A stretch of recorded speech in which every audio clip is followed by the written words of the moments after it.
Calling to order the regular board meeting of the CUSD Board of Education for March 13th, 2025. Welcome, everyone.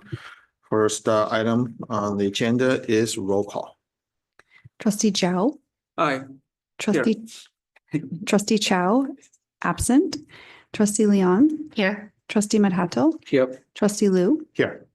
All right. The next item is board agenda approval. Could I get a motion, please? I'll move. Thanks, Sylvia. In a second. A second. Thanks, Long. Roll call, please. Trustee Zhao. Aye. Trustee Leon. Aye. Trustee Madhato. Aye. Trustee Liu. Aye. All right, thanks. Next item here were public comments for closed session. Do we have any public comments? No, we do not. Okay, in that case, then I'm going to adjourn us to closed session. We'll be back at 6 o'clock.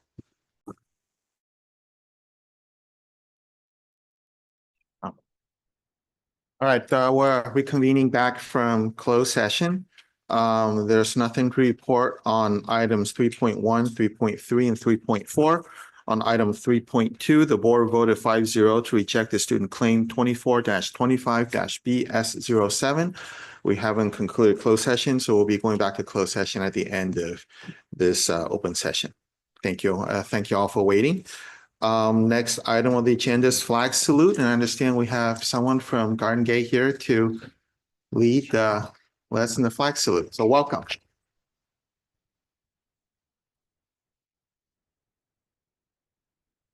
So if you could share with us your name and you can take it from here.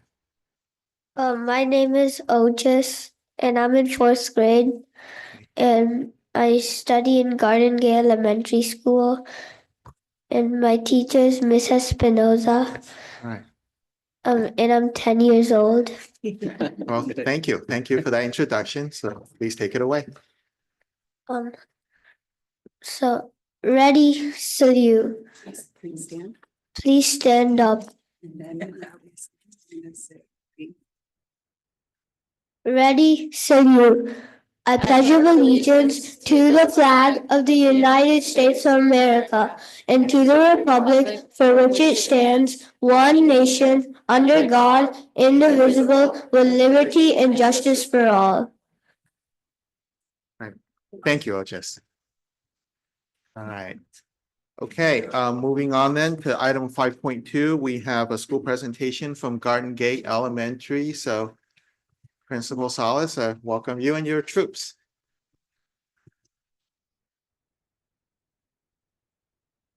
I didn't bring the wheel today, I'm sorry. You're welcome to come on a Friday to see the wheel. We're gonna face our audience, we're gonna face our board. All right. Good evening, board, school board superintendent Yao and executive cabinet members. My name is Norma Salas and I'm the principal at Garden Gate Elementary, and I'm thrilled to be here tonight alongside many of our House Council members to share what makes Garden Gate such an incredible school. Our House Council members, in collaboration with their House Council advisor, Mrs. Espinoza, and myself, have prepared a presentation highlighting the activities and traditions that foster a strong sense of belonging within our school community. So I'm going to go ahead and turn it over to our House Council members who will share more about Garden Gate. Hi, I'm Elisa. I'm Bonnie. And I'm Dia. We are going to talk about Garden Gate House System. Every student in our school belongs in a house, such as Isabindi, Amistad, Altruisma, or River. To determine what house every new student or staff member belongs to, we do a wheel spin. We have a big wheel with all 4 houses. Each new student or staff member spins the wheel and gets a house. This happens every Friday at our school-wide assembly. If they just pick their house, it's going to be boring. So we do a wheel spin to make it more exciting.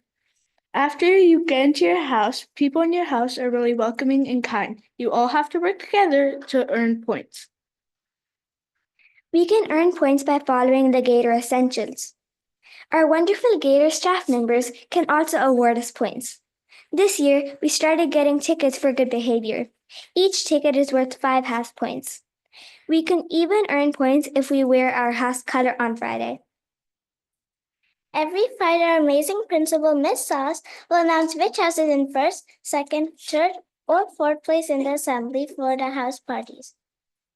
When it's the last week before the end of the trimester, they'll announce who is first and all of that stuff. In the next week, they'll have the house party. At the house party, they have many games like big version of Candyland, big version of bowling, arts and crafts, and many more other fun things to do. At the end of the party, the teacher gives some snacks for us to chomp on. To me, the house system feels very special. We might have 4 houses, but we're one family.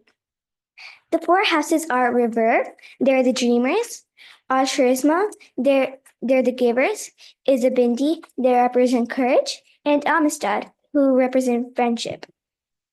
We might have 4 houses, but we're one family. Now you know all about the houses. Which house do you want to be in? Is it Zabindi, Amistad, River, or Altruismo? Now, Mia and Faith are going to talk about house council.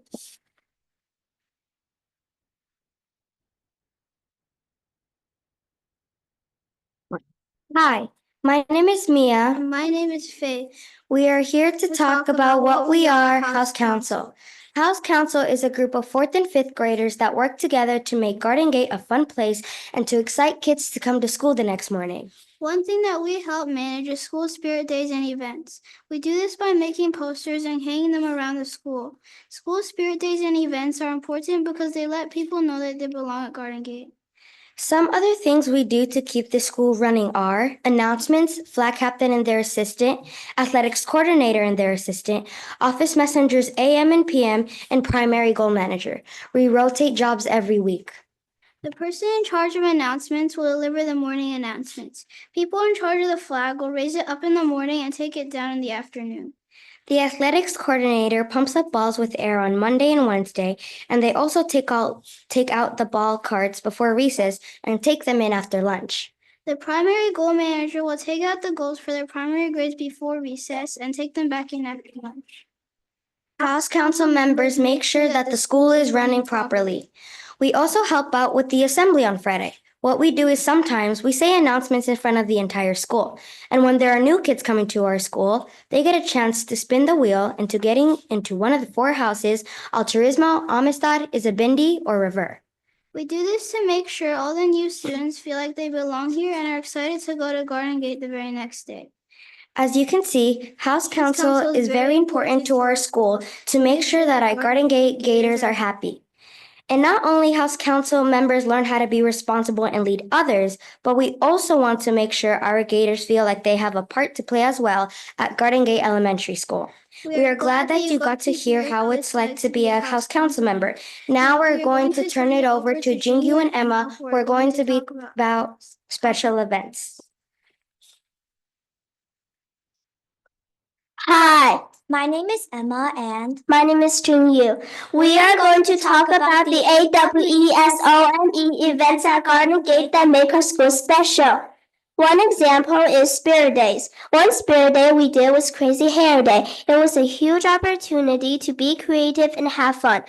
We got to decorate our hair using our creativity and imagination. Another example of a special event at our school is the walkathon. The walkathons are fun and they encourage us to exercise. Walkathons also help our school raise money for fun events like PE, music, art, and so much more amazing things at our school. Another example is the food drive. We can bring food from our home to donate to the community. There are so many other fun things about our school, but we decided to talk about reflection contests. The reflection contest is a contest where you use your talents and creativity to make a unique design. Garden Gate, the school that's great. Next is Arshia and Sue, who will be talking about Cornerstone Kids.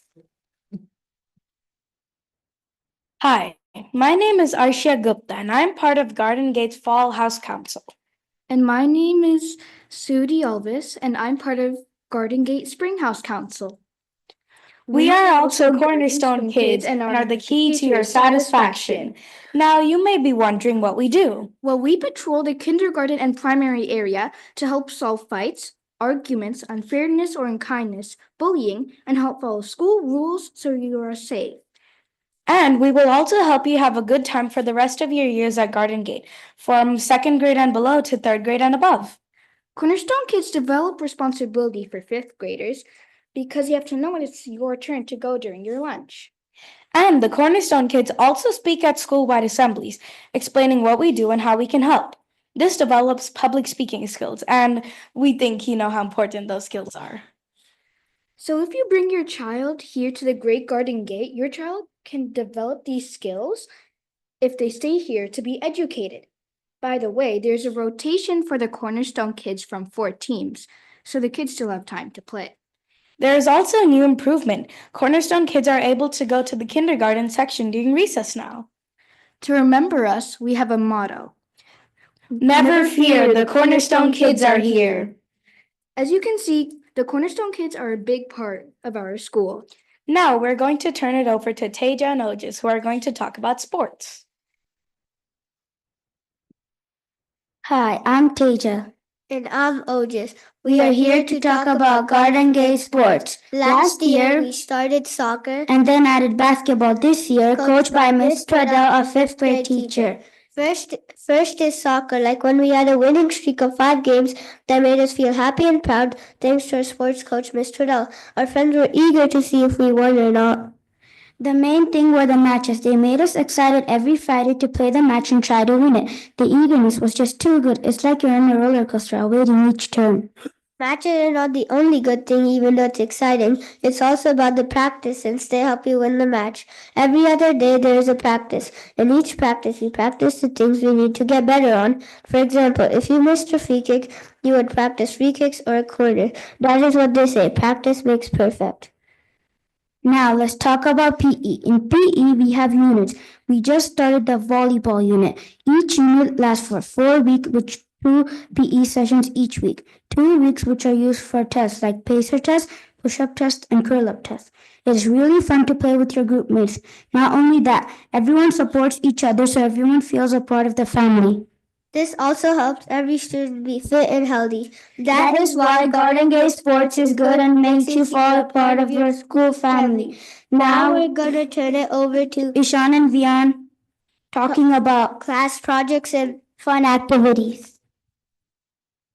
Hi, this is Ishan and Vian. We are going to talk about the fun activities and class projects we have done or are going to do this year. Second graders get to make landforms out of clay to help remember all their landform terms. One of the most fun things we did this year were the parties. 2 parties the whole school comes to is the movie night and STEM night. In 4th grade, we did many other parties like the math transformation party and the fractions party. And the transformation party, we used math to measure ingredients to bake muffins, which we ate later on. Other parties were the Secret Santa and Secret Valentine gift exchange parties. Some other artistic things were coloring the clay art and making our own mini food trucks out of shoeboxes.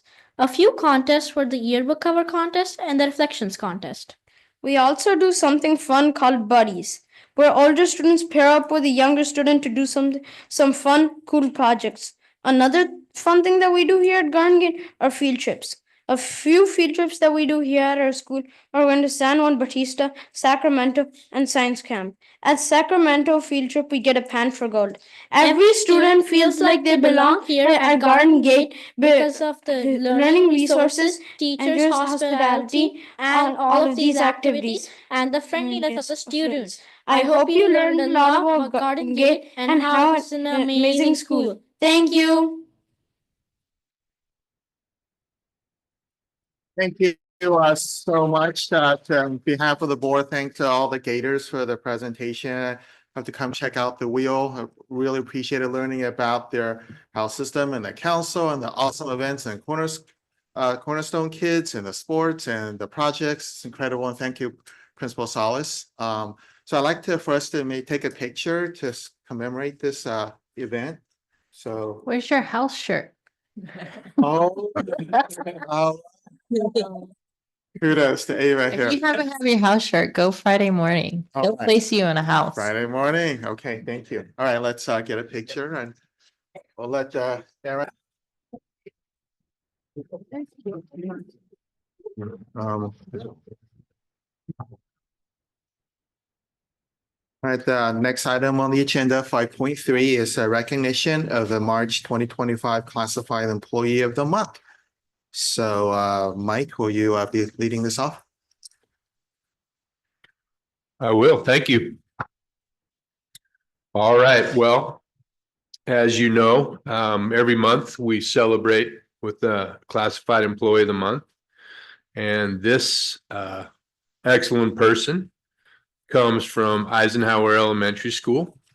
And I know they have some group here that want to celebrate with this young lady. So I'm going to bring up the principal, Howie. And Banu, why don't you come up with Howie?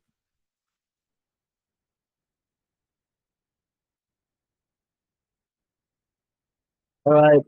So at Eisenhower, I know we spoke, I think it was like last week, about sense of belonging, but we're here tonight to recognize Banu because she embodies that sense of belonging in Eisenhower.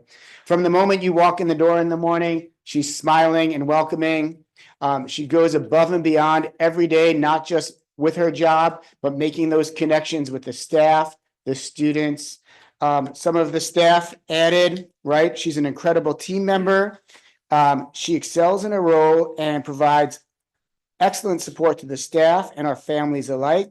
She's ready to lend a hand at any time you need. She's always positive, and she is constantly providing a positive influence in our school, on our families, and on our students.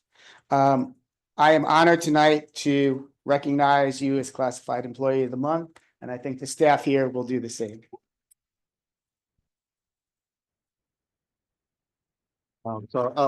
Banu, would you like to say a few words? No? All right, have a few things here for you.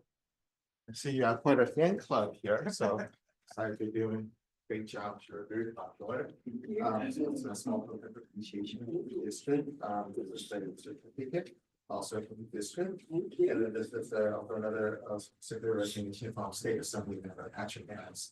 So thank you so much. Thank you. Congratulations. All right, maybe we can take a picture of folks. Yep. Thank you. And then this is from us. All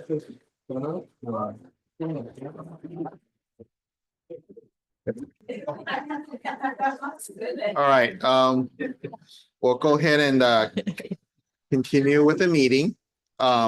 Move on to item 6.1, employee organization communications. Aaron, do we have anybody to speak today? We do. We have CEA President Kate Lee. Okay, great. Thank you. Welcome, Kate.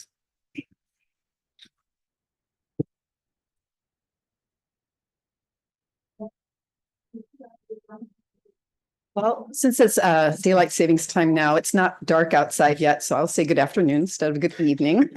To our school board trustees, Superintendent Yao, our executive cabinet, our CEA members here tonight to speak to you and hear our board meeting, and all those at home, and to our CUSD community. Tonight, we hope to help the board and executive cabinet understand our teachers' needs in transitional kindergarten and in all teachers' needs for increased prep time, especially in elementary schools.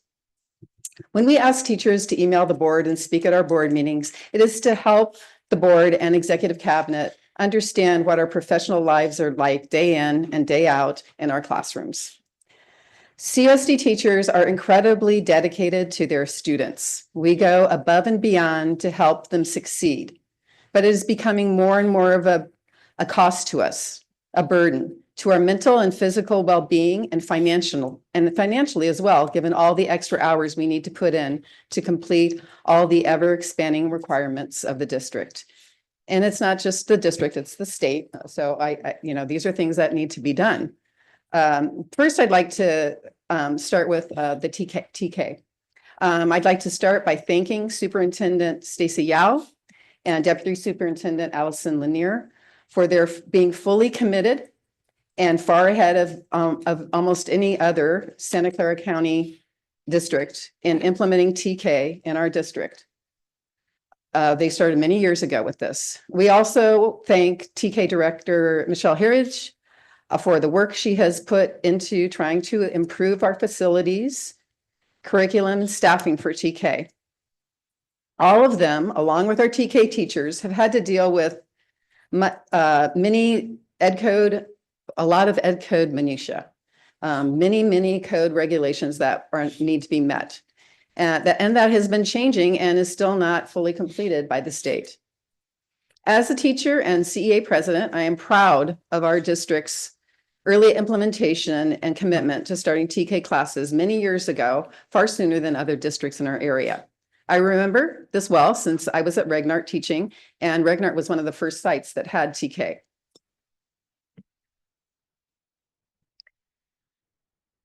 And also their work and to keep expanding and trying to provide what was needed over the many years, waiting for the state to fully implement the requirements and the curriculums available, and working toward our future to keep it growing. Ed Services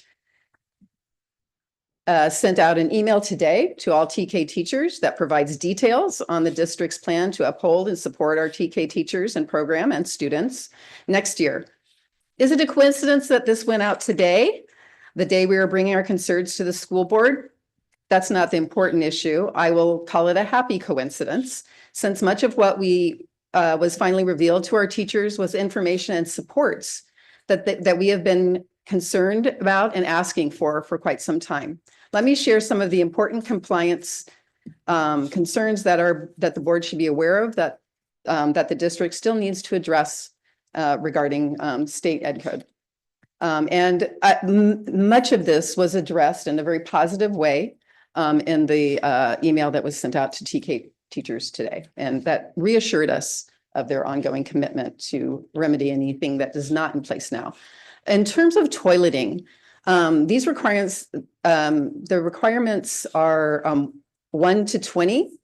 So one, that would be a water closet, a toilet with no sink. You can have one of those to every 20 students. Lavatories, which is a toilet with a sink, it can go from 1 to 25. So one student or one lavatory per 25 students. However, these toilet areas, if they are not in the classroom, need to be enclosed by fencing in a TK only area outside that they can access safely. At many sites, TK students currently share kinder bathrooms during lunch because they don't have shaded play area, or they don't have noonday duty aides to cover their area during recess and lunch. When we start sharing bathrooms at that amount, we are out of compliance. Even though it's during short period times of the day, the requirement by the state is clear. These requirements of toileting need to be accessible for the entire day of school. And I don't know if I said this earlier, but I understand and I fully appreciate that our facilities were not built for 3 and 4-year-olds, or even between 4 and 5-year-olds. So there's a lot of work that we're going to need to do. I'm hoping that the Measure Z funds can be put toward this. And I understand that it takes time, but I want to make sure that people are aware and that we don't have to wait so long to make sure that our TK students and teachers are safe. So the toilets and drinking fountains must be within a TK or K complex if they are not inside of TK classrooms. Fencing, TK toilets and any play areas must be fully fenced. Also, tables and play equipment need to meet the requirements for the size of 3 to 4-year-olds. And the square footage of TK rooms must be at least 1,350 square feet for any permanent buildings. But, you know, I know these changes take time, but no child and no teacher should have to wait for over 1.5 years to meet toileting and fencing and play area concerns at one of our sites. This is what's been going on for the last year and a half at one of our sites. I know that there's been a lot of work and a lot of effort to make it compliant. They put in new playground. However, a little detail of needing noon duty aids is keeping it from being fully compliant. So it's all the details that are required, and it's so many details that our people in the district have to understand and follow and implement. We need to find better ways and faster ways to do that if possible. In terms of more prep time, especially for our elementary teachers, I really hope we can work together with the district to find more uninterrupted prep time for our teachers, especially in elementary schools. So much of the prep time in elementary is before and after school. This prep time is constantly interrupted with meetings, yard duty, waiting for copier users to finish up, then having to fix the copier to make the copies before the bell rings and you have to bring your class into the classroom, and always parents waiting at the door before and after school with questions and concerns. We're not saying that that is not a part of teachers' duties to do all those things, but we need uninterrupted time to analyze data, to input data from our assessments, to prepare for our next day, and to correct and provide feedback for our students. So please consider providing more uninterrupted prep time for our teachers, and let's work together to find a way to resolve that. Regarding the budget, which will be looked at tonight, we still want to see, and I think the board has asked for this also, a breakdown of management and certificated and classified. And we also stand firm in our belief that Measure Z funds should not be used to pay off the solar project and the solar loan, which is still in the presentation tonight that they're doing that. So, if that is the case, then we would like to see a really good, clear, detailed analysis of how that is saving the money for the district and how that will be used and how we will still find funds for all the things that need to be prepared and built in our district. So thank you very much. And I know there's some TK teachers that will be giving you some very detailed things about their classrooms and their wonderful students and how much they love TK. Thank you. Thank you, Kate. All right.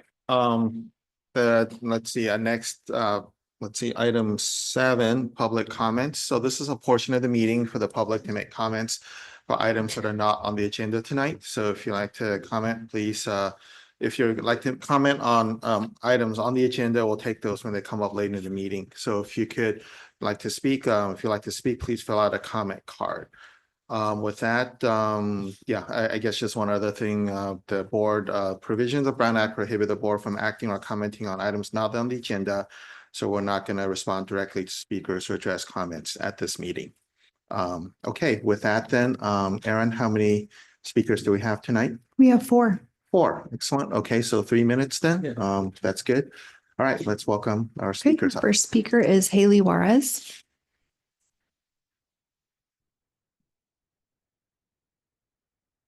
Welcome. Trustees and executive cabinet. As a TK teacher, I have the privilege of singing, playing, imagining, and creating with my TKers each day. Director Harridge is a thoughtful, supportive, and knowledgeable leader who has helped develop an age-appropriate program through collaboration, PD, and developmentally appropriate classroom furniture and materials. It's an honor to work in partnership with the brilliant TK teachers in our district and to be a part of such a collaborative and strong community.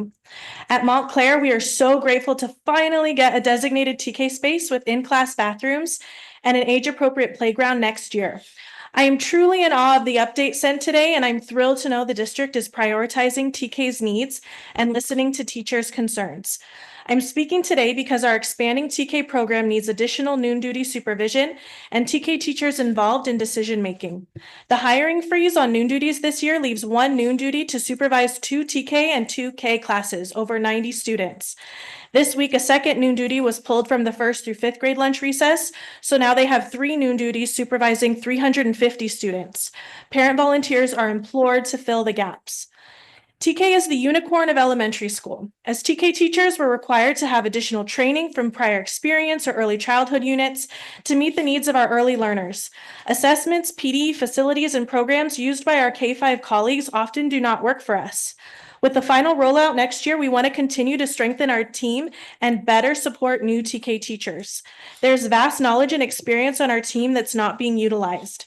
We'd love to see a lead TK teacher position to give the TK team a voice in decision making. As the district TK experts, we ask for your respect and trust. Thank you. Thank you.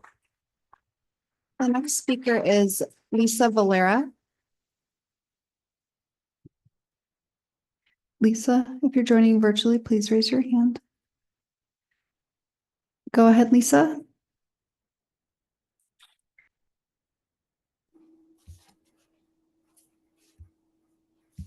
Lisa, we're unable to hear you. You should be Hello? able to unmute and begin speaking. Can you We hear me can now? hear you now. Thank you.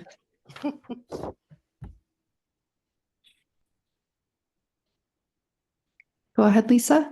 Thank you. Good evening, board members and executive cabinet. I am a TK teacher at DeVargas Elementary, and I've been a teacher in the Cupertino Union School District for over 20 years.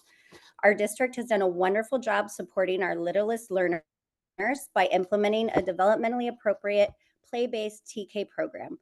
I truly appreciated the additional support that the district currently has in place, such as optional monthly TK meetings and supplying TK teachers with classroom materials and curriculums such as the Komochis program that help our students be successful in TK.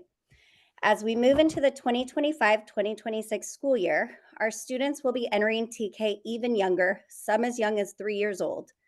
After teaching TK for the past 4 years, I recognize that every year I must adjust my teaching style and implementation based on the children being younger and younger each school year.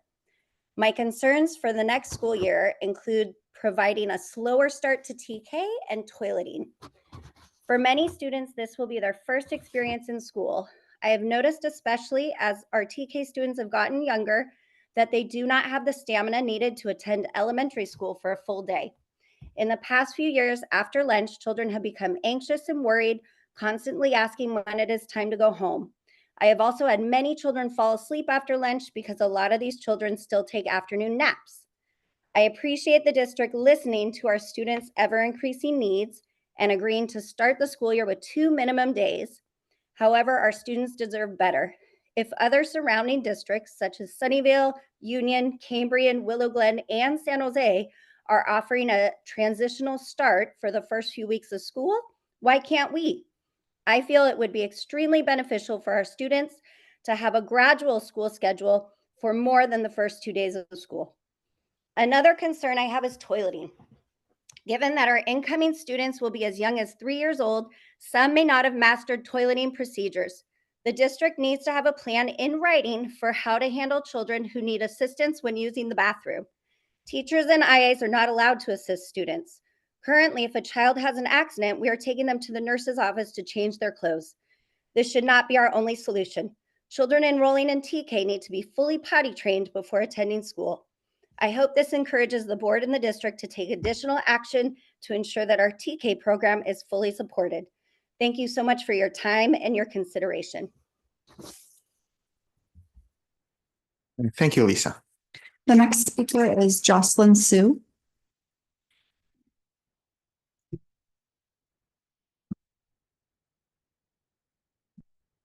Good afternoon or good evening, board members and executive cabinet. I'm Jocelyn Sue, TK teacher at Stockholmeyer. I've worked at the district for 25 years at 5 different sites. My job as a TK teacher is to help students learn and develop in many key areas: social, physical, emotional, and intellectual, and advocate for our youngest students. I appreciate the district's willingness to listen and know that we all want to do what's best for our young students. However, there are still many areas that are not yet addressed. And for the sake of all TK students and my TK colleagues, I hope to encourage the district to continue to do better. And we really do appreciate this note that went out this afternoon. I'm going to read a little bit of a letter from one of my colleagues, and it is right here. I'm so sorry. I have a lot of letters. Oh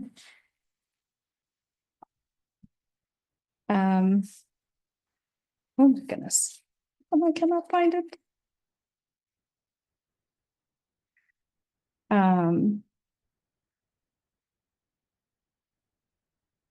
oh, first page is missing. Well, I will go on to mine. I wanted to highlight that the children that are that our children are different from all other grade levels. They're very young, and many have barely separated from their parents prior to this CUSD school experience. Our district needs to prioritize the staffing and the volunteers for our youngest and most vulnerable. There are issues with substitutes, and there are issues with lunch duty personnel.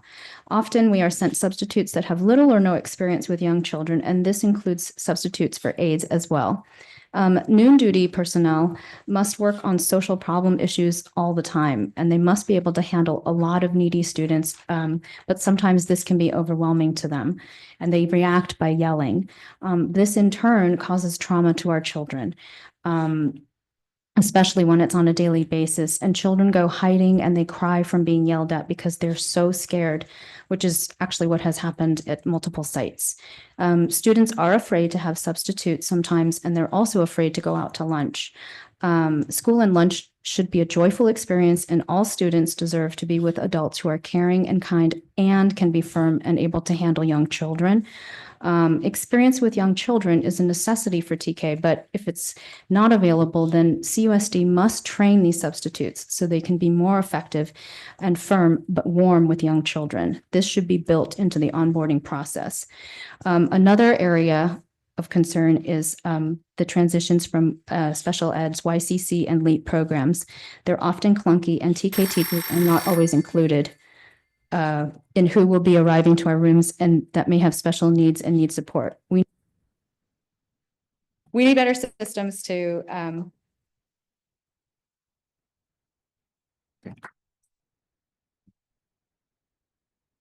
The final speaker is Kim Johnson.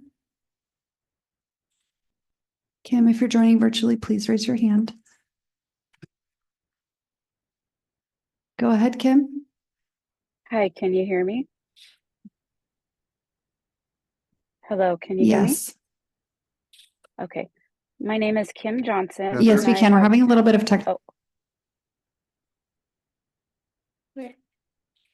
If you could hold up a sec, Kim, is there any way we could do the static? Restart the Zoom session, so we need like a.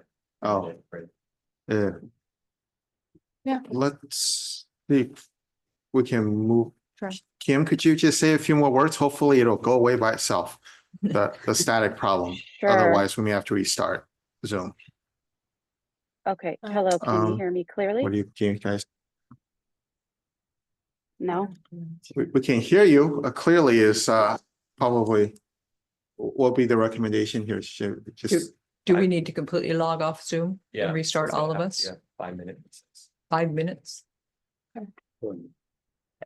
let's Let's just Power through the. yeah, let's continue. We can make you out. There's some static, but yeah, and if we can't, then we'll see then.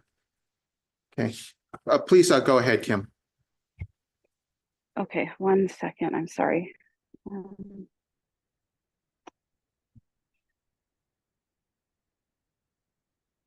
Ugh.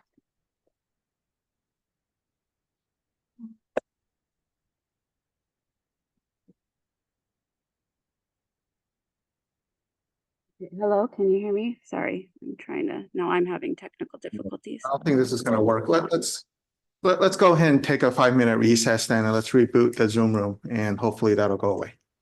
All right. Hopefully less than 5 minutes, but all right. Thanks.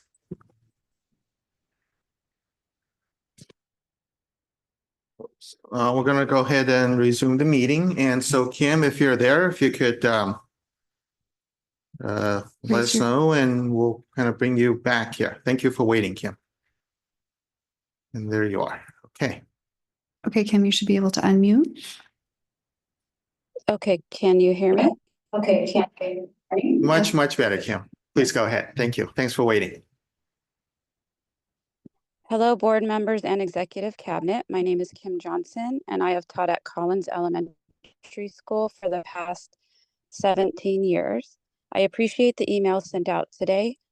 As TK continues to grow, it is essential that TK teachers are included in decision-making processes, that we prioritize age-appropriate furniture and facilities, and that TK teachers receive more prep time to effectively plan and prepare materials that support high-quality, developmentally appropriate instruction. CUSD has made important strides in fostering student success through play-based learning programs that align with the developmental needs of 4-year-olds. Thank you for the email today that shows your commitment and dedication to our young learners. However, there are areas where CUSD must do more to support TK students and educators. TK teachers need a greater voice in decisions that directly impact our classrooms, including curriculum implementation, scheduling, and resource allocation. Additionally, TK classrooms must be equipped with developmentally appropriate furniture and materials to create effective and comfortable learning environments. One critical concern remains to be the safety of our playground and outdoor spaces for our youngest learners. Currently, the play equipment at Collins is labeled for 5 years and up. This is extremely not safe, and our playground needs a complete redo. There are open ledges and open access points, including what I call a fireman's pole. Another significant issue is the lack of accessible bathrooms.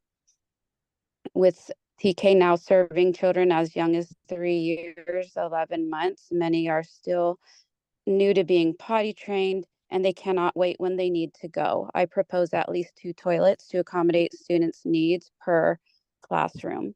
Currently at our site, only 2 toilets are available during recess and lunch for over 125 students, including 2 TK classes and 3 kindergarten classes.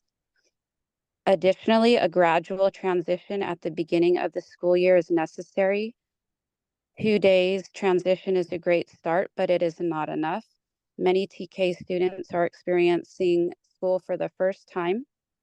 I propose that TK students start the school year with half-day schedule until after Labor Day, like other surrounding districts. This would help them adjust to the school environment, routines, and expectations in a way that reduces anxiety and sets them up for long-term success. Thank you for listening from our concerns, and thank you for your consideration. Thank you, Kim. All right, okay. That concludes public comment. We'll move on to section 8.1, superintendent report. Thank you. So I have a couple updates tonight that I wanted to share. This would be our normal cycle that we would bring an update on our enrollment task force, but our meeting dates and our board dates, at our last task force, we had actually not completed all the work. And so we sent the committee members home with some homework. They were prioritizing some of their identified focus areas. We have that information back, but haven't been able to share it with the committee yet because the meeting's after this board meeting. So just wanted to share, that's why there's not anything on information item. We will be bringing that back in April with some updates and continuing the work that they're doing in that committee. The other update, one to write an update on the Kennedy Science Olympiad, is I know that staff has been working tireless in moving forward to ensure that the Kennedy Science Olympiad is able to compete this weekend at the regionals, but did want to give a special recognition for one of our staff members, Carrie Ito, one of our directors, who has stepped up and volunteered. She took on the role of head coach, really unknowing of what Science Olympiad really the expectations and the amount of work. And she has been very gracious and worked over these last 2 weeks to ensure that our teams are selected as fairly and equitably as we can with the information we have. She's actually covered the area so that the students could practice over at Kennedy. And again, in all hopes of preparing them for this regional on Saturday. So we know that we did not make every parent happy, but we truly did the best work that we could based on the information that we have and the intent of ensuring that our students could compete this Saturday's regionals, and we're wishing all 3 of our teams from Hyde, Miller, and Kennedy the best of luck in Science Olympiad. Then the last one is just our collaborative work with our unions. We were able to meet with our 3 union presidents on Monday to share with them a proposal about a retirement incentive. So we are waiting to hear back from them, and this would really be a way of looking at a cost savings, but also benefits employees for those that are in age groups where they may be considering about retirement. So we did have two different options that they're exploring that would affect employees over the age of 60. So looking forward to connecting again with the 3 union presidents tomorrow and finalizing that, and then being able to share that out with our members. So, and it was this year when we looked at their retirement, it really was looking at a cost savings, where in the years past it had been to preempt layoffs. But this year, we do know that if we're able to move forward with this proposal, there'll be savings over the next 5 years. So excited for that work to go ahead. So, thank you. All right, thank you. Thanks for the update. All right, then moving on, let's see. Right, section 9.1, it's an information item, an update on California Healthy Kids Survey. So we'll invite Amy Steele up to the podium. All right.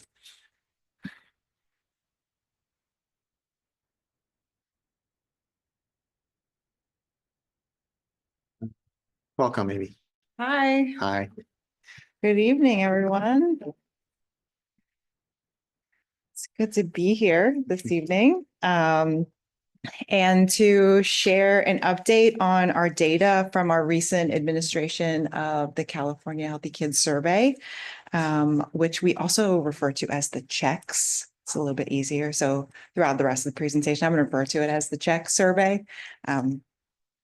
So this evening, I will be giving you an overview of the survey and just the purpose of the survey, as well as the data and the purpose of the data as it relates to our LCAP goal regarding student belonging.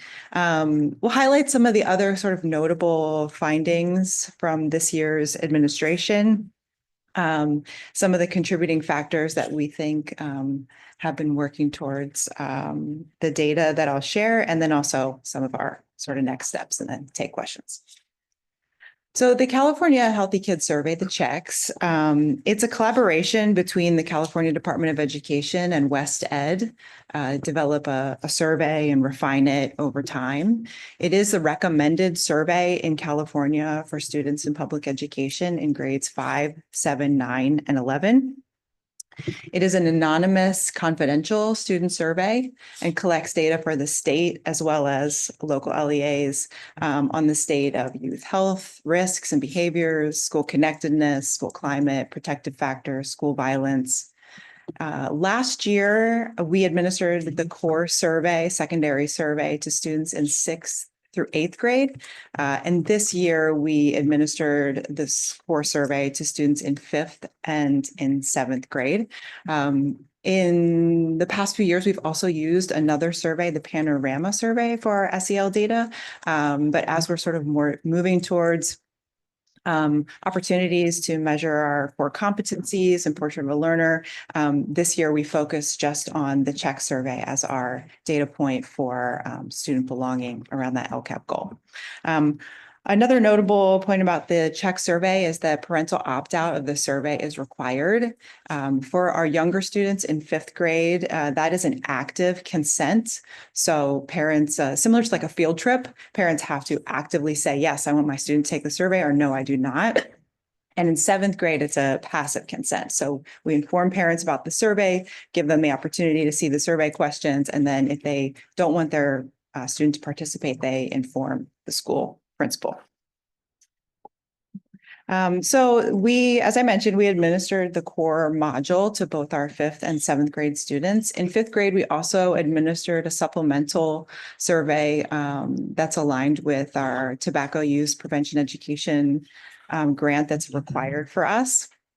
Those questions, similar type questions, are actually embedded into the 7th grade survey, so we didn't have to do a supplemental. The core module for the survey assesses students' perceptions and their experiences in the following areas. It looks at school climate and connectedness and learning engagement, developmental supports that promote positive academic, social, and emotional outcomes and development, looks at social emotional learning, positive behavior, and health-related and behavioral learning barriers, asks some questions about things like, what time do you go to sleep? So these sort of behavioral, health-related things that could be barriers to learning. The checks data, the data is used to measure our current LCAP goal to help students thrive socially, emotionally, and behaviorally by fostering engaging, positive, safe learning environments where everyone belongs. The sort of metric that we're looking for in order to measure this goal is the percentage of students who report strongly agree or agree on the specific indicators in the survey for school connectedness and school safety. There's a variety of indicators in the survey that students, that is reported out on, but these are the two areas for our LCAP goal that we're looking at. Strongly agreeing and agree will become clearer later. That is actually for the 7th grade survey. In the 5th grade survey, the response items were a little bit different this year. The students sort of responded more about a frequency, but it's still a positive response rate to the questions. The checks data, it's required, as I mentioned before, in all schools in California, at least every other year, who receive funding under the Tobacco Use Prevention Education or TUPE grant funds, in which CUSD does participate and receive those funds on a yearly basis. And of course, the data is used for the school sites to develop targeted supports and set goals in student wellness and informs their SIPSA goals, particularly in the past few years around student belonging. So if we look specifically at the items, the questions that the students answered in this year's survey, the measurements for connectedness and safety. In 5th grade, the students' responses could be no, never, yes, some of the time, yes, most of the time, and yes, all of the time. So in a positive response is considered yes, most of the time, or yes, all of the time. And the questions that they answered were, do you feel close to people at the school? Are you happy to be at the school? You feel like you're part of the school? Do teachers treat students fairly? And do you feel safe at the school? In 7th grade, the students' response items is strongly agree, neither agree or disagree, disagree or strongly disagree. And their questions for connectedness and safety was, I feel close to people at this school. I'm happy to be at this school. I feel like I'm part of this school. And the teachers at this school treat students fairly, and I feel safe at my school. So as you can see, the questions are phrased in a really developmentally appropriate, accessible way for kids to be able to respond. So the next slide will look specifically at the data that we received this year and actually the past couple of years. So in terms of our LCAP targets and progress monitoring. So we pulled data from a couple of different administrations just as a comparison point to this year's data in these two areas. We just look at the first column. It's reflecting the survey that was given, the check survey when it was given in 1920. The survey in 1920, if you recall, that was a pretty interesting year for all of us, and particularly in schools. It was a very interesting year. This survey was administered prior to March. So students were in school, in session. It was given prior to March. I can't tell you exactly, specifically the days that it was given, kind of going back in time, but the report that we have was given to us. So we know that they took it while they were in school. So in 1920, if you look under connectedness for our 5th graders, that is reflecting 77% of the students who took the survey responded positively to the questions asking about their level of connectedness at school. And in 7th grade, 71% of the students who took the survey responded positively to the questions about connectedness in school. And if you go down to safety, our 5th graders, 86% of the students responded positively. 7th grade, 73%. If you look at the bottom of the column, you will see an N number, which is the total number of students who participated in the survey. And then the percentage is the percent of students, that's 78% of our students enrolled at that time. In that particular number that goes across, when you're looking at students in 5th and 6th grade, the percentage of students that are not participating in the survey is reflective of students who were absent on that day. whose parents opted them out, or whose parents never responded. So because it's an active consent, if the parents didn't return the consent form, we made the assumption that they did not consent. So it's some combination. In seventh grade, the percentage of students, you see it's 92% participation. The percentage of students that didn't participate, that's reflective of students whose parents opted them out or they were absent on that day of school. So if we move to 23-24, just last year, we decided to give the check survey to all 3 grade levels in middle school. And you'll see some shifts in the data from, if you look at our 7th grade, there's a little bit of a shift in connectedness, lowering, and then in safety, there's some, but we still have a high percentage of students participating in the survey. Then if you look at this year, happy and pleased to share with you this data. Our 5th grade students, 80% of them responded positively in the area of connectedness. Our 7th grade students, 72% responded positively in the area of connectedness. And in safety, our 5th graders, 88% of them responded positively to those items. And in 7th grade, 80% of those items. If you go to 26-27, those are the goals that are outlined in our LCAP. So there's sort of 3 kind of takeaways from this data, I think. The first is that there aren't really large shifts in the data over time, which really speaks to the sustainability of a positive culture at most of our schools.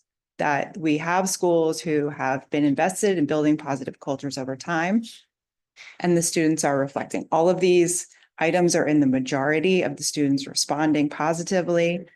Even when it's 73%, it's still a majority of students. The second is that there's increases this year in both areas in connectedness and safety. That both are in our 5th and 7th grade, both areas we've seen increase.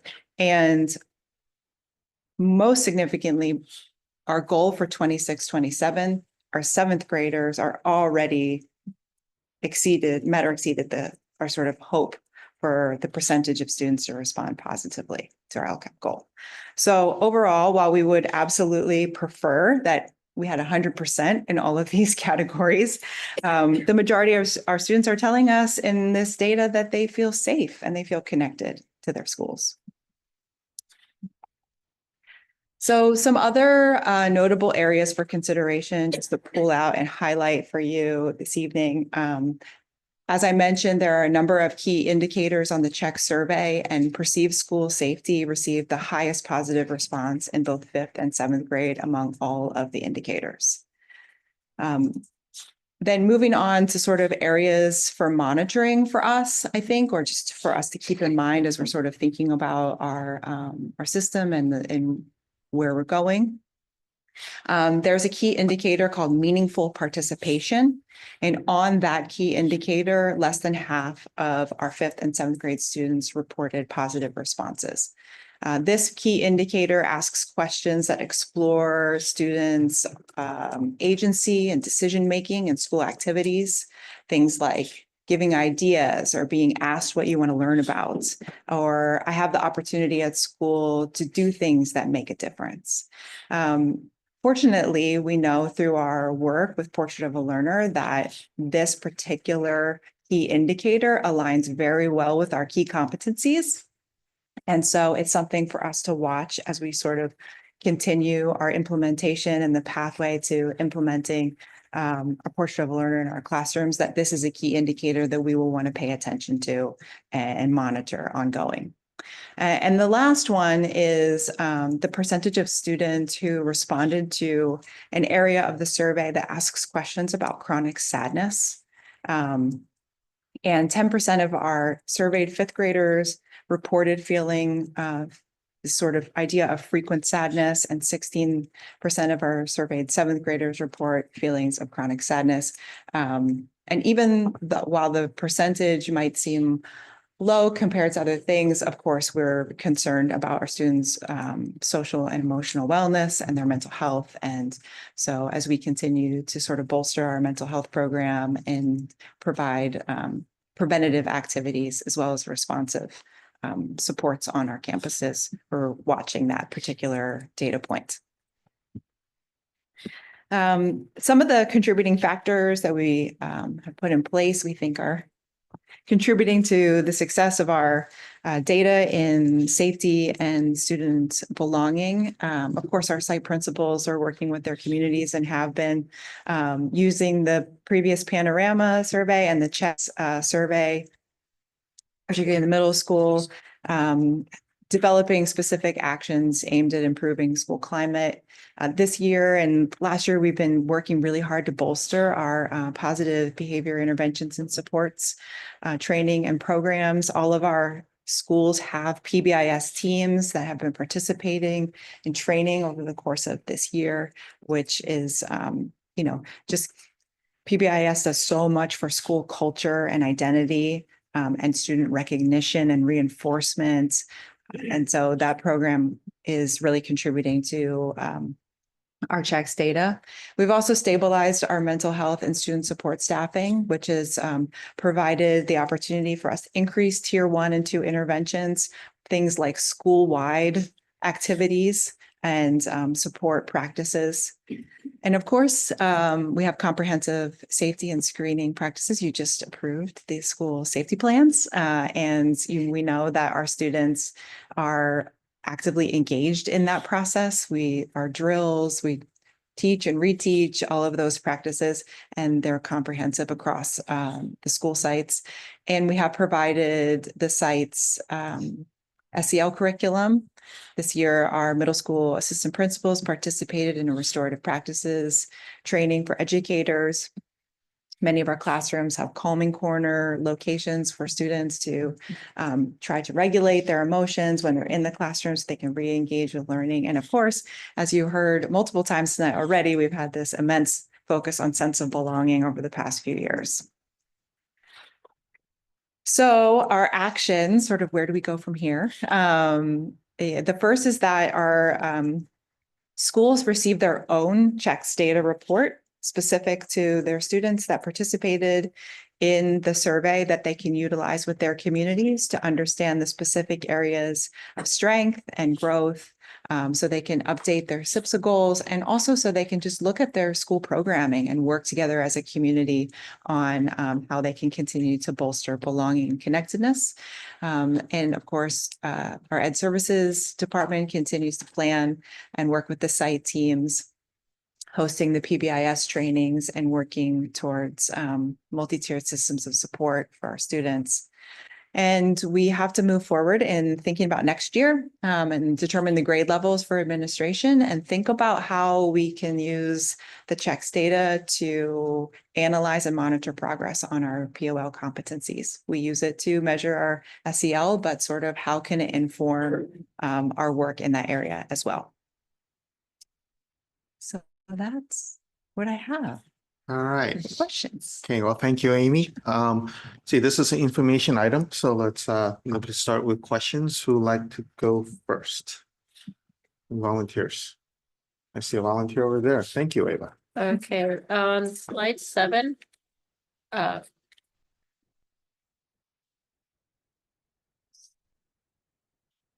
Data. Mm-hmm. Yes, on the data. Is the reason that we don't have 2021 to 2023 because post-pandemic it wasn't required? We were using the Panorama survey. Your Panorama. Okay. Mm-hmm. Which is not really, it's sort of if we were to list it here, it'd be kind of like an apples to oranges type of data comparison. So we're just looking at the administration of the CHECS. Okay, and then I only have one other question is with the training that included restorative practices, was it all staff or were they targeting certain staff members? So we have had over the past few years a variety of sort of restorative practices trainings, and many of our teachers and administrators have been trained in some restorative practices strategies like community circles. This year, we joined a consortium of in the county of schools that are participating in a restorative practices for educators training. And then some of our staff become trained so they can turn around and train our own staff, sort of a train the trainer model. So the answer to your question is, there are many teachers in the district who have received some restorative practices training, but what was offered this year was just our middle school assistant principals. Okay, so principals and teachers. Oh, over the past few years, yes, there's been a smattering of trainings that have occurred specifically around community circles and the use of that as a restorative practice. And this year is this assistant principals you mentioned. Okay. Thank you. All right, thanks. So I'd like to go next. All right, Satish. Yeah, thank you. This is good information. So one thing between Panorama and this one, right?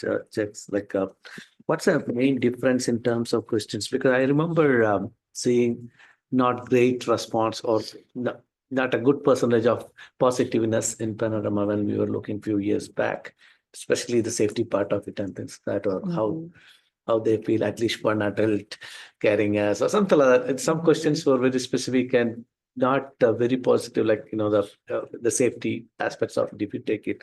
But here in general, I see it's quite, response is good and overall it's a positive change, much better when you compare to that. So what's the difference in, in the questions, or why that was shown less positive when you compare to this?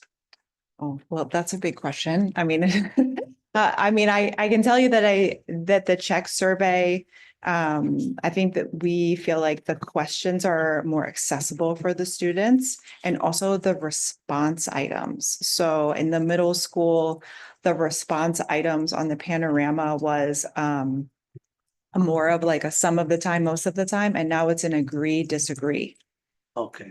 And so that allows a little bit more of a definitive response for students instead of trying to figure out what the difference is between some and most. So I think that might be an element that was at play. And in general, I think our sense is that the students, the Czech survey is faster and more accessible for them. The questions are phrased in a way that's really simple. Do you feel safe at school? So that's sort of best I can. Otherwise, the content or the objective of the questions are pretty similar. Yes, the Czech survey is more comprehensive in that it asks more about protective factors. I mean, that wasn't highlighted this evening, but it offers more questions like I said, what do you eat breakfast in the morning? Whereas the Panorama was solely focused on social and emotional measures. And so in some ways, the Czechs offers us like a little bit of a broader picture of the student sort of day and experience. All right, thanks. Okay, some questions.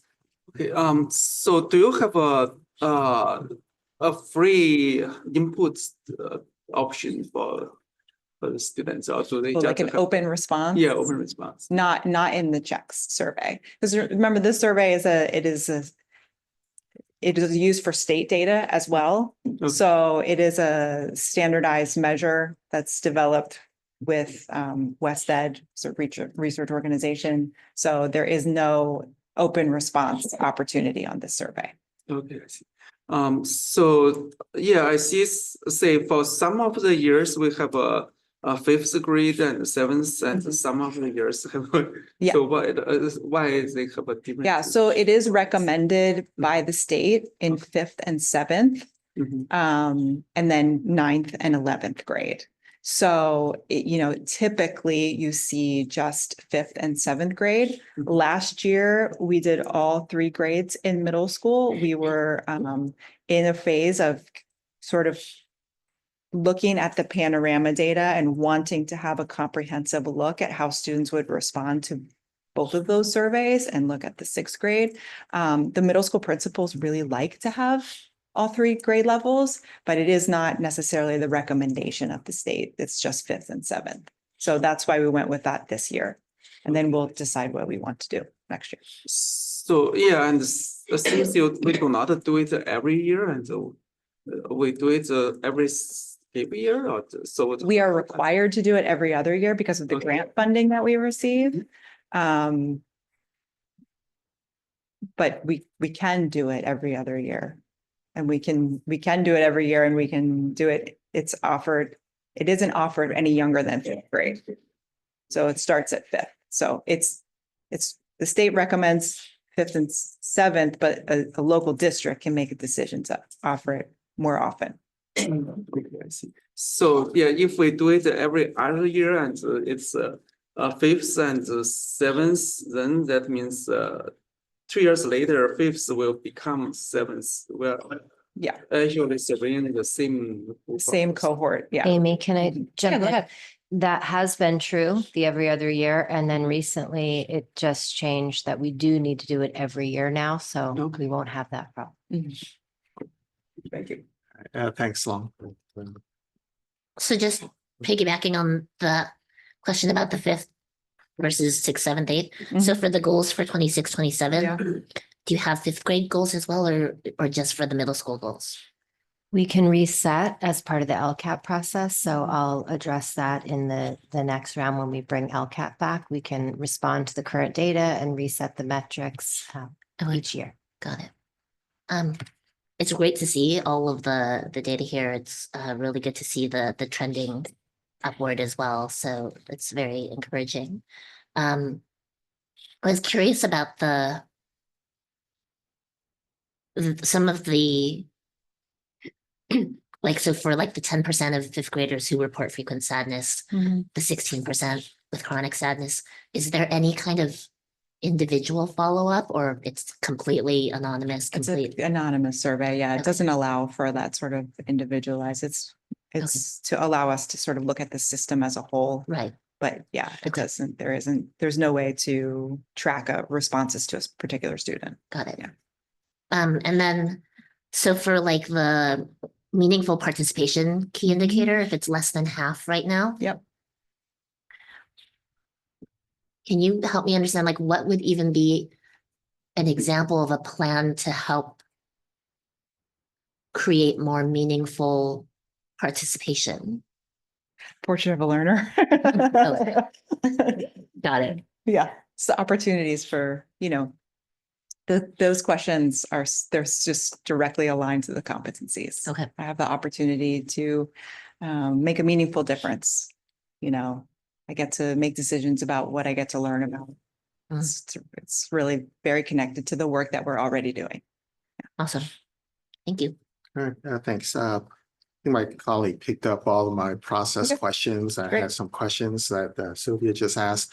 I guess, at a high level, I do wonder, I can see this statewide, so everyone gives the same survey, and so you can compare apples and oranges, you can get that big picture that way. Does the process allow us to ask free-form questions if we were to choose to?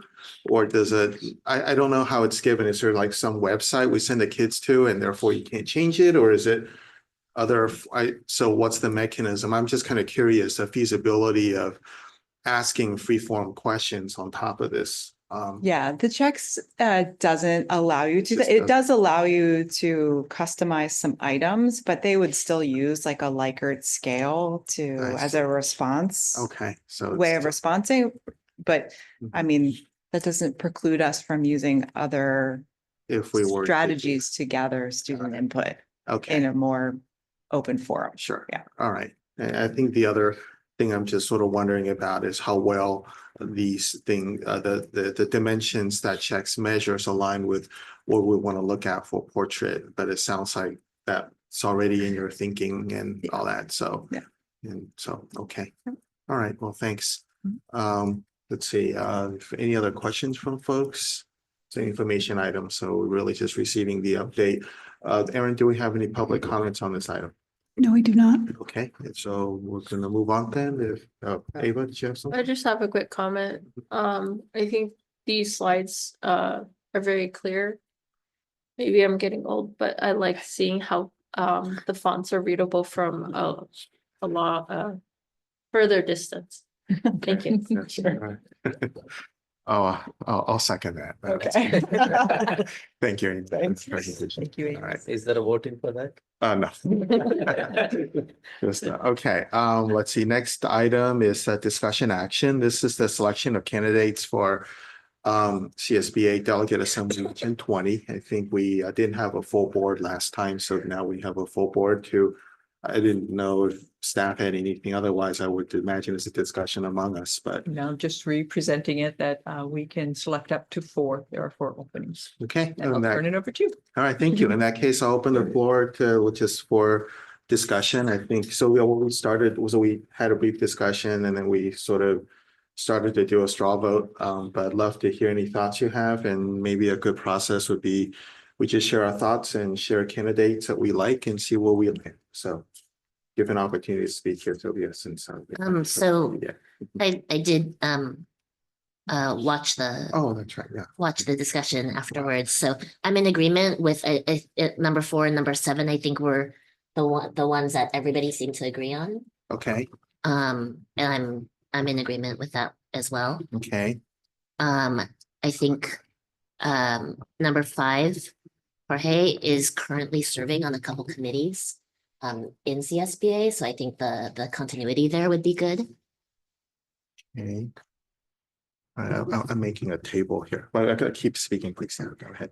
And then, like, honestly, everyone else is there's no going wrong here. Mhm. There's no everybody is very good at what they do.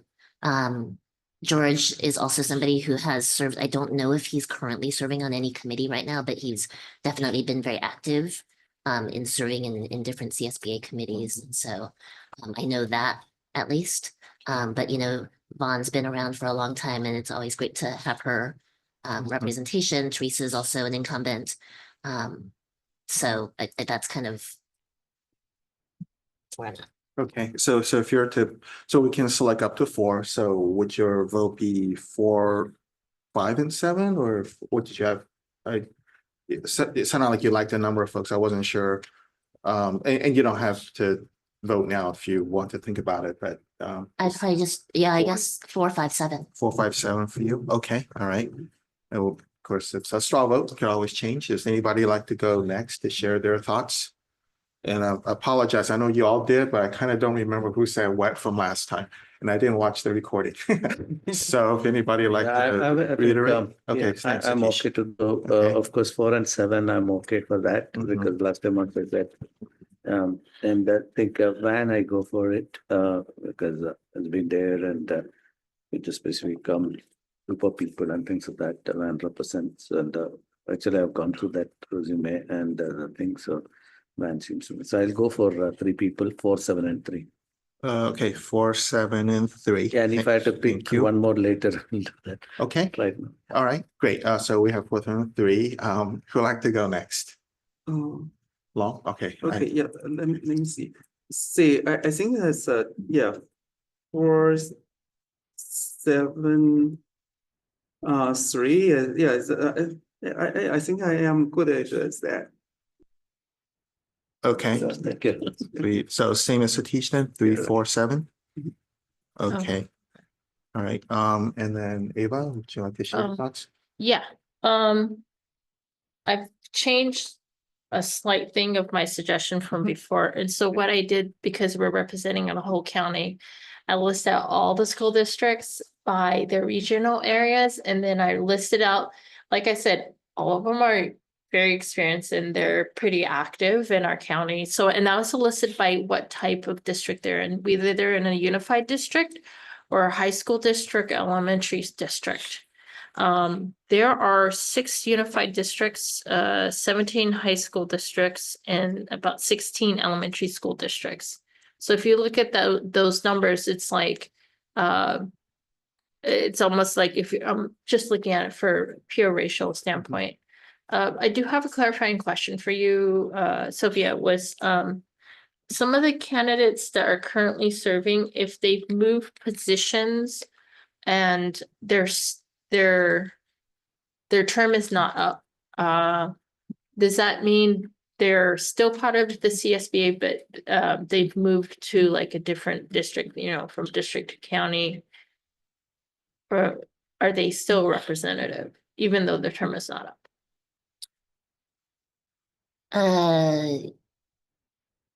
Well, I think the incumbents that are listed here, their term is. Their terms are up, yeah. but I'm saying But the like, so existing there's ones. like, yeah, the existing ones are Yeah, still, they're still in. they're still Okay, in, all yeah, right. regardless of the fact that they may have switched from Different like, districts. yeah, from a district to county or whatever. Yeah, okay. Yeah. So in that sense, that's what I've assumed, and I just wanted to double check.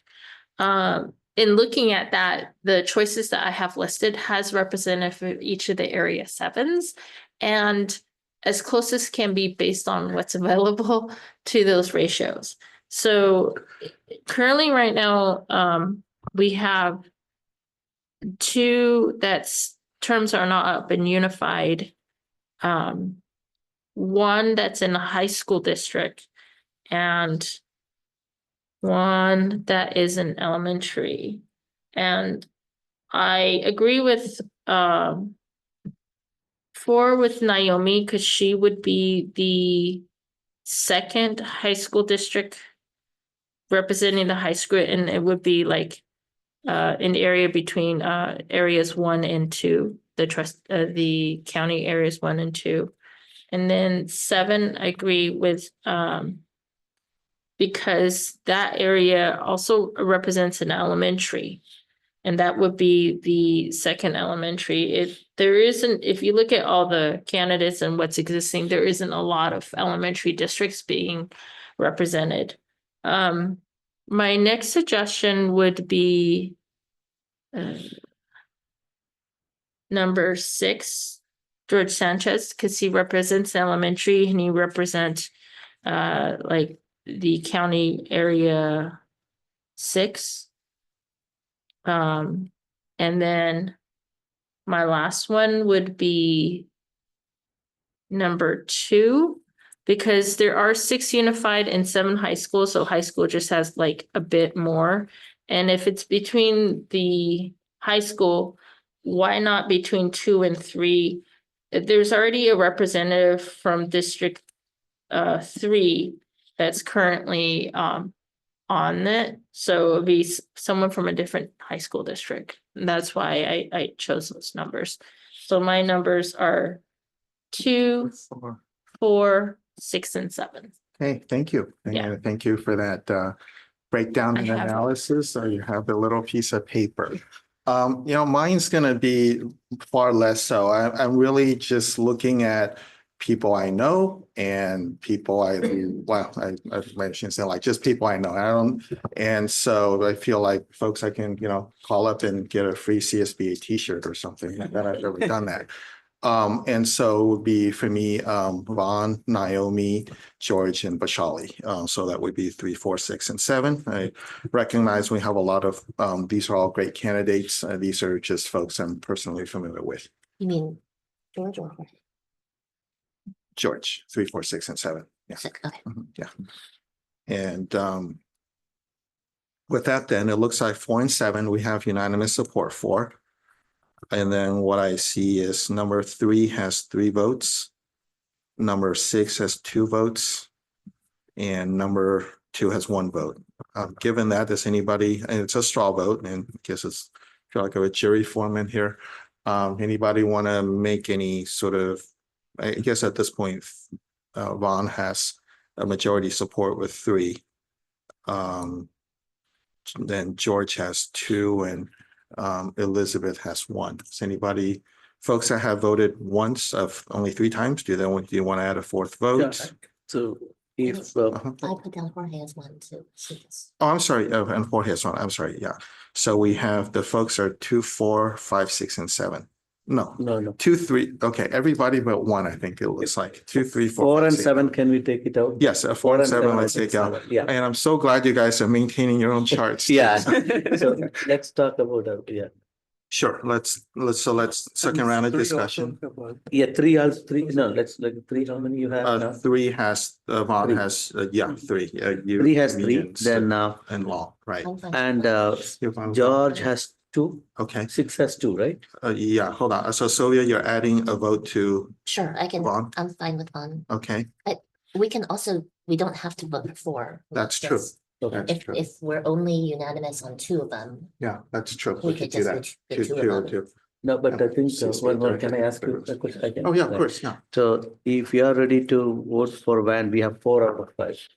So you, 4 out of 5 are supporting van. But I'm, If that, sorry, I go for it. yeah, if that's a case, should we be even considering that? Because only 1 is not, right? So Yeah. other things, all 4 or 5 of us are supporting. And 1 is the next highest is 4 out of 5. Yeah, that's the thought. Yes, that's a procedural thing to see if we, yeah. Okay. I think I'm fine either way. Okay. But I think maybe from a consensus point of view, if we're completely unanimous on 2, maybe that's the 2 that we focus on, since we don't have to vote for 4. Yeah, I'd be good with that. So I guess a discussion item is then what's the threshold? Do we want to go for a majority or do we want to go for unanimity? Complete. I'm okay with just putting forth the 1, so we have 5 votes on. I mean, I think So one question I can ask Eva, then, just to make sure that, do you have any concern if we say 4 out of 5 people are supporting van? What, you have any thought on that? I know your categorization, I really understood how you have come up with. But let's say if you want to, since 4 of us are thinking that the van is the right person, so you have any concerns or anything specific on that? Well, I think it's also like my personal preference for CSBA that we have representatives that throughout the county. Okay. Because obviously we can't have 1 per district be representative. I think I'd rather go with how we have a unanimous vote for the 2 representative, because there is already someone else in that district where Vaughn is at, that's already there. So granted, it is a larger district and it is the district that I work in as a teacher, but I'm just looking at, representation. I can go either way in that sense, but I'll leave it up to you all, and I'll just go with how you guys feel, because, it is a large district, but I'm also thinking representation in throughout the whole county. Well, I think in terms of process, what we should do is just follow Robert's Rules of Order we've discussed. If anybody would like to make a motion and get a second, then we can vote on that. And if that fails, then we try a different motion. It's kind of like the Cupertino mayor selection. We just keep making motions until one goes through. So about 2 or 3 now, or? Depends on whoever makes the motion, and then there will be a second and see how people Should we vote. be, my question here is, should we be taking this 4 and 7 out of that? Well, because 4 and 7 is, I think, unanimous. There is nothing to. Well, it should still just incorporate in the motion. yeah, eventually we need to have a motion that Okay. someone can either make a motion for 4 and 7, someone can make a motion for 3, 4, and 7, someone can make a motion for whatever, and then we kind of let the process work itself through. I'm gonna make a motion for 4 and 7. Okay, And my that, reasoning is, I think, let's just keep it unanimous. We don't have to vote for 4, and I like that all of us are agreed on these 2. okay, so for the record, that would be Naomi from FUHSD and Bashali from Los Altos. That's the motion on the table. Is there a second for this motion? Yeah, I can second that. Okay, thank you, Satish. And then so Aaron, I'm sorry, before we do that, public comments. We do not have any on this item. Okay, well then, in that case, then Aaron, let's go for, any other discussions or comments? Any other Go for one? both. No, we vote on this before we entertain other motions, and so we just want to see if there are any other comments or discussions on this motion of number 4 and 7. If not, then let's proceed with the roll call vote, please. Trustee Zhao, Aye. Trustee Chow, Aye. Trustee Leon, Aye. Trustee Madhato, Aye. Trustee Lu. Aye. Motion passes. Thank you, everyone. Okay, that's great. Let's move on then to next. We have 3 action items. So let's 11.1 approval of the second interim financial report. I'll make a motion on 11.1. Thank you. And is there a second on this approval of the report? A second. Thank you all. Is there any sort of staff presentation or anything? There's no presentation. We're just bringing back the same report that was shared last week. Okay. Any questions or discussions people want to bring up? If not, are there any public comments on this item? No, they're not. Okay. Seeing that there are no comments or questions, let's go for a roll call vote, please. Trustee Zhao, Aye. Trustee Chow, Aye. Trustee Leon, Aye. Trustee Madhato, Aye. Trustee Lu. Aye.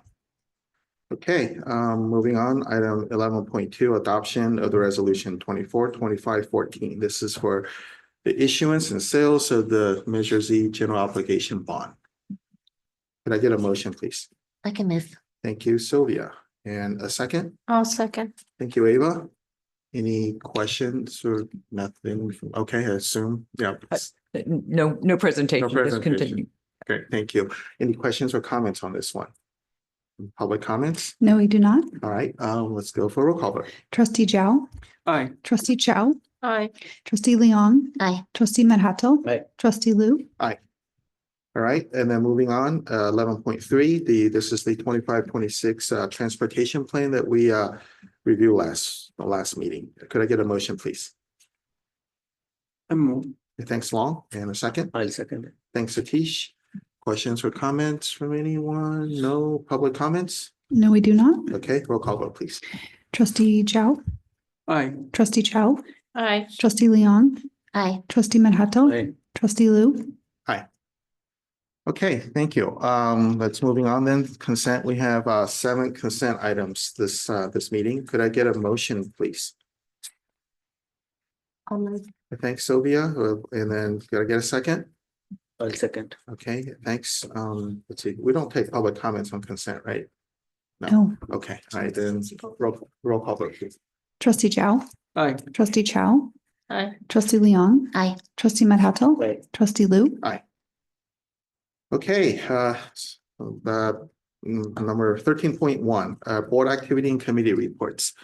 Would like to share anything? Yeah, I have, actually Jerry and myself had a community board office hours. Oh, yes. Yeah, we did not have anyone. Eva and myself had a staff office hours yesterday. We did not have any attendance, but we waited for 35 minutes. We did not.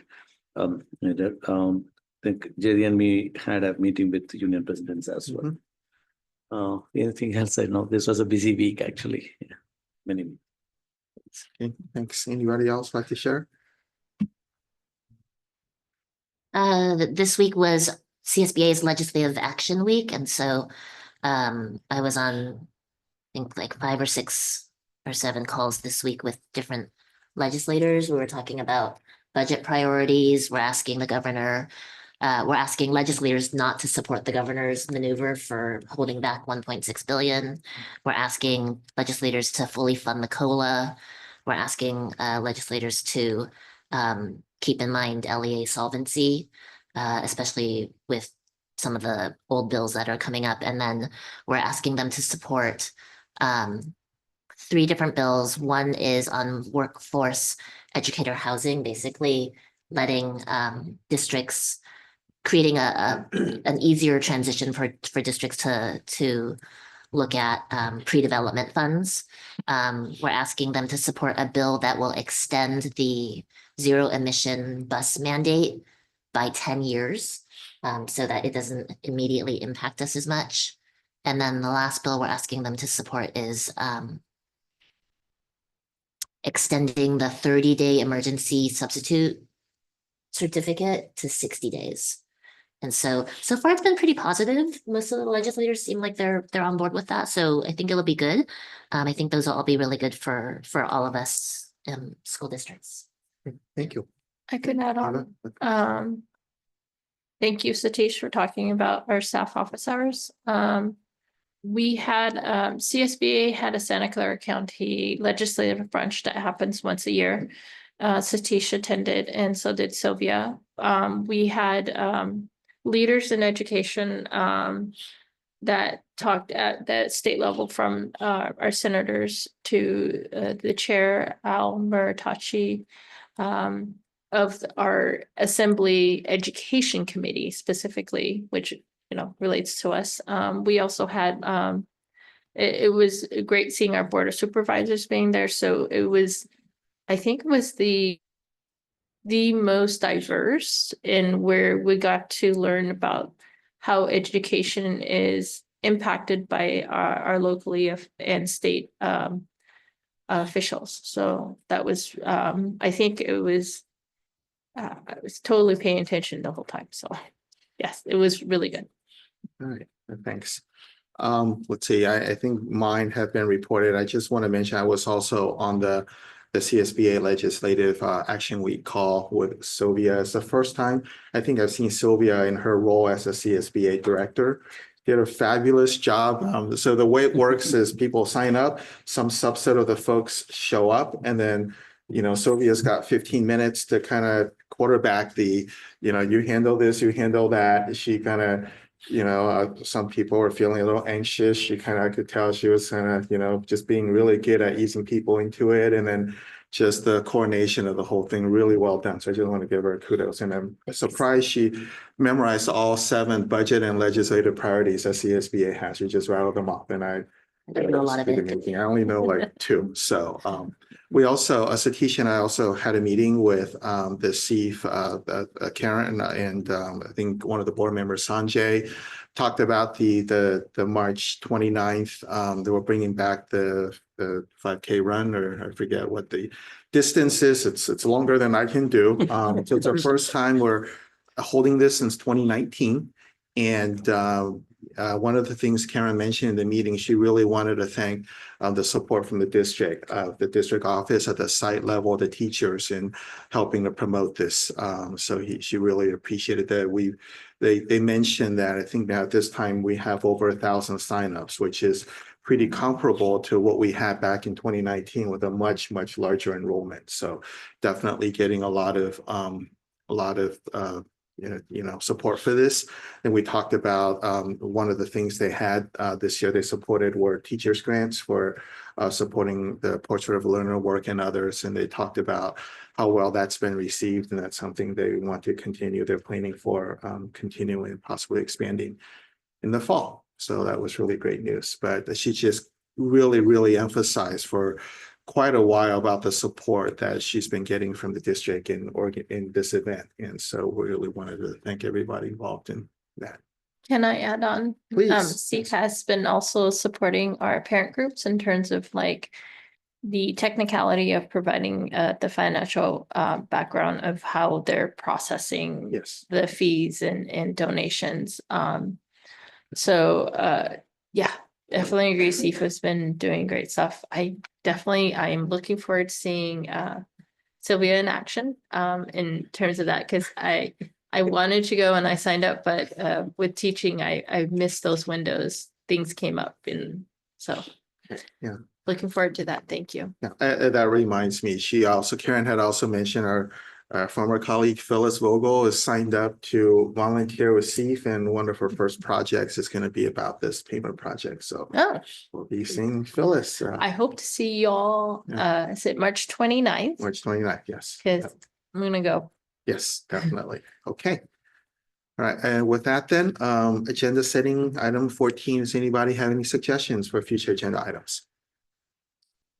If not, then I'm going to adjourn us back to closed session. Thanks, everyone. All right.